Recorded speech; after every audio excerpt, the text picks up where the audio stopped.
Alright, some things you need to set up for cutting your tenons on your rails. Again, we're making shaker doors here. So here are all our rails.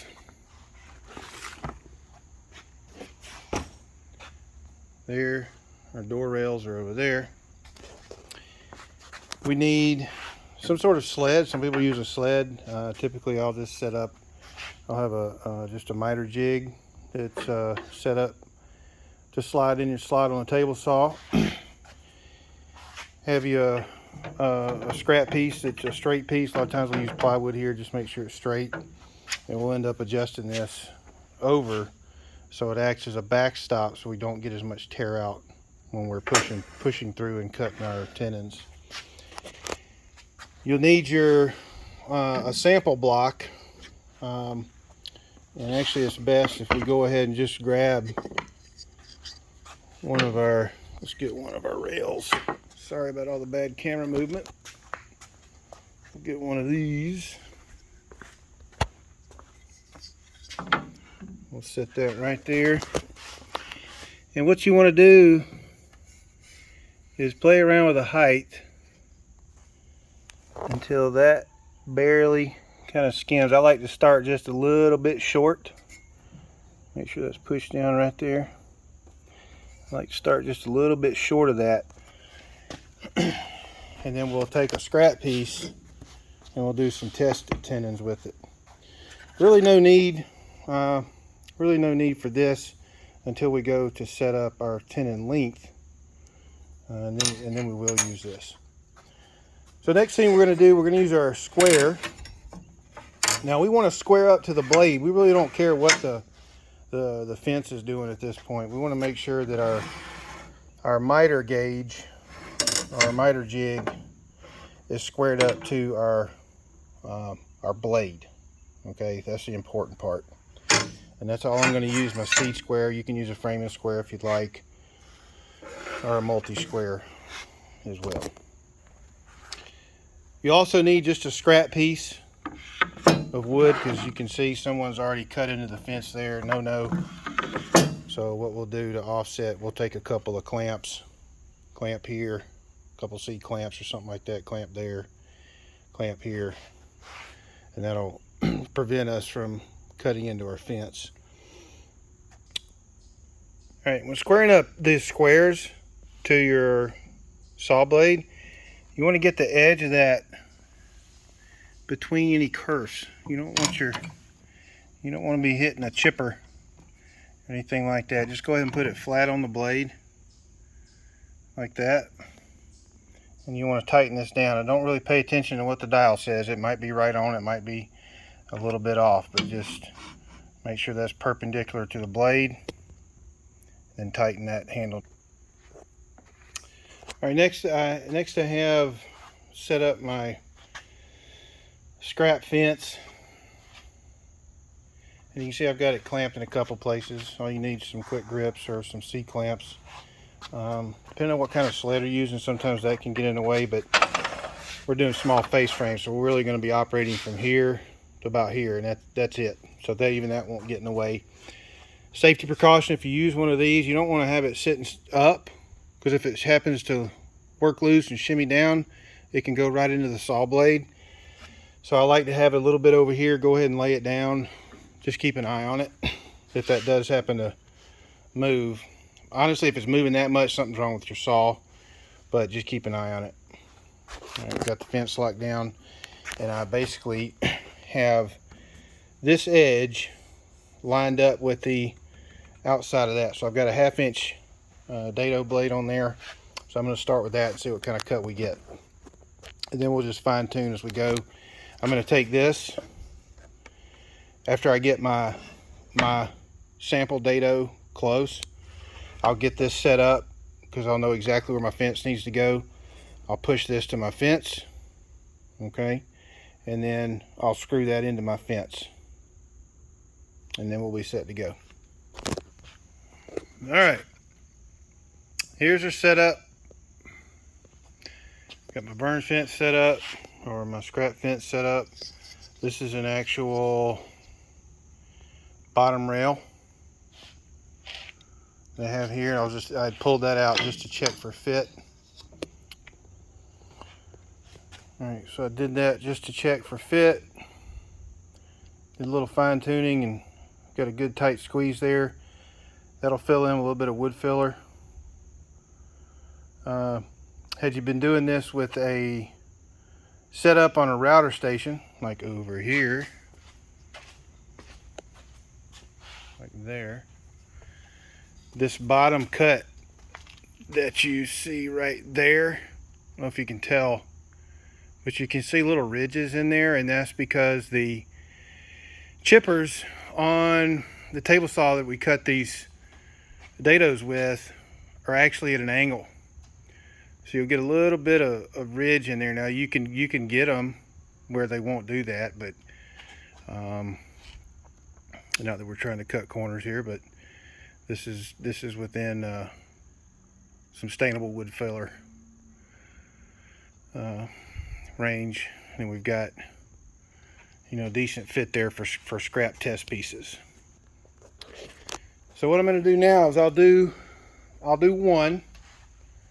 All right, it's always good before you do 50 of something, do one and check it, then do two and check it, then do three and check them before you get going too far. One thing I noticed on this saw, every piece of equipment has its own little unique, we'll call it personality. This is an old buzzard of a saw, and it's been relegated to doing dado cuts. And here, of course, our newer saw is the Jet over there. And this one, you can rest assured, if you don't lock that knob right there, right here, you don't lock this down, that blade will walk down on you, and you'll find out that your tenons are getting really, really wide, and that's going to be a problem. The other thing I noticed, there's a little bit of wobble in this saw, so it's probably not going to last much longer, but having this backer attached to this jig, you can see that I've got a break there, so I'll minimize my tear out on the back side. And even though this back here looks nasty, the front side will act like a break to those fibers. And we won't get much tear out. So we're ready to do one, then do two, and just check fit and ease into it, and then we'll do the rest of them. I'll probably stop at some point and check, just because I know this saw is an old grumpy thing, and it can sometimes mess up on you if you're not paying attention. We'll check back in a minute. Okay, picking back up where we left off, we've cut our first real piece, which is a cabinet 2 bottom rail. Notice my nice artwork there. I call it Ode to Saw Blade. So when I first got this out, again, this is another rail piece here, but all of my rails and styles are cut the same as far as the dado is concerned. So when I went to fit them together, it was a pretty tight fit. Matter of fact, it was almost so tight I was worried about pushing that in there too far and splitting one of these off. And that's one nice thing about keeping this dado a little bit narrow, is that you got a little more meat out here.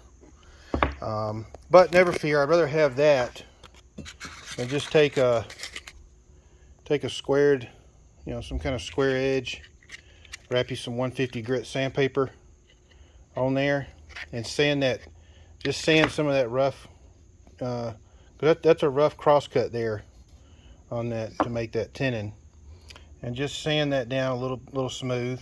Takes, you know, 5 or 6 swipes real quick, and it will go back like this. All right, so this is actually our second piece. Remember I told you to try one and fit it and make sure, because sure enough I cut that one and it was got a lot tighter. I think what's happening is it's very humid, and if I was a betting man, I bet when you cut into this wood, whether it be on this dado or when you're cutting these tenons and you cut into the center of this wood, it is probably swelling up a little bit. So keep that in mind when you're tinkering around. The problem is on these table saws, it's really difficult to do a micro adjustment on them. So, you know, I've done both. I just didn't happen to have a real sharp set of shaker bits, a rail and style bit set to do these. I just decided, heck, I'll just do them on a table saw. But those are a really good option. You'll get a good fit as long as you. Biggest thing on those is you have to make sure you get them set up so you don't have a difference in height there. You want all that stuff to line up really good. Otherwise, you're gonna have a lot of sanding to do, and it'll look ugly. But you know, that's a good tight fit for glue up. And in my glue up videos, we talk about, you know, we're gonna set this up. If this was a style here, and this was a rail, we would go ahead. Of course, we're gonna run our clamps this way, and we would go ahead and take some wood filler and just fill that in right there. Just go ahead and do that, even really on the end grain, with some stainable wood filler and stainable paintable, and that'll fill in nicely. It'll glue up nice and solid. It's real hard to pull that out of there. So that was my second one. That one I ended up tinkering with a little bit. Felt a little bit loose. Matter of fact, I'll show that to you. So if you look, you know, it doesn't look terrible. Everything lines up good in here. Problem is, you let go of it and it falls out. So we'll have to do some toothpicking and shimming or whatever we got to do in there to get that to hold tight. We'll put a couple pin nails in the back. It should be okay. So do one, check it. Do two, check it.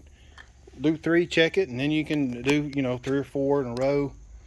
But just come back and check them. If they are a little bit tight, take a little sandpaper again, sand that down until it squeezes in there. You don't want to push too hard, because these will actually start flaring out. They may not break, but they'll flare out on you, and you may be asking for a crack later. Don't say no to crack, especially right here. Say no to crack. All right, I'm gonna cut 2 or 3 more on there, and then we'll check them. All right, so we've done a couple more, and a little bit of variability again. I think it's probably a combination of humidity.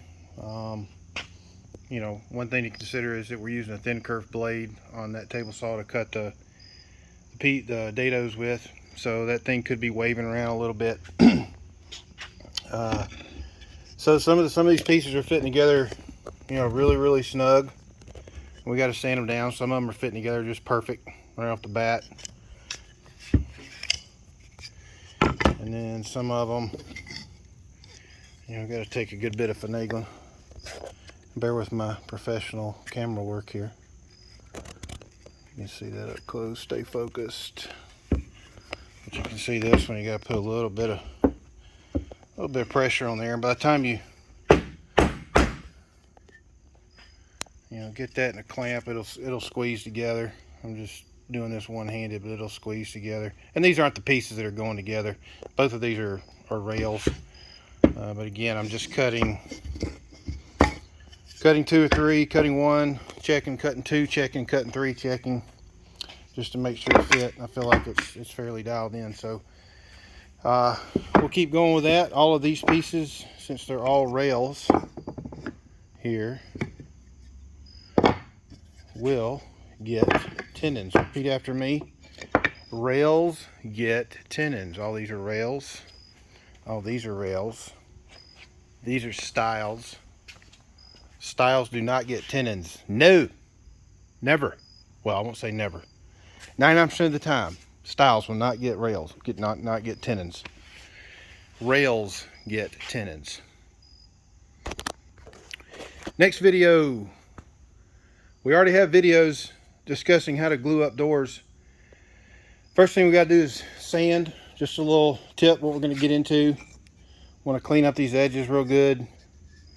Clean up any boogers we've got in there, any potential obstructions we'd have with our panels we're going to put in there. And remember, our panels have a 32nd inch sloppy Joe, a 32nd of an inch slop.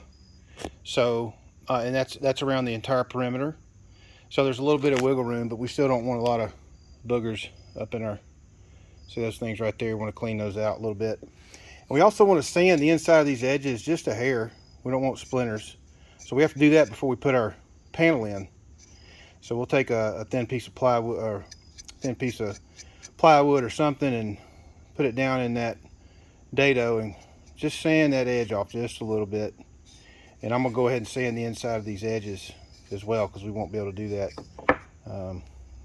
after our panels are in, or it is a real pain, trust me. So you want to get that sanded down before panel goes in. It's a pain in the butt. All right, thanks guys, sorry for the long video. It's the longest one. Bye.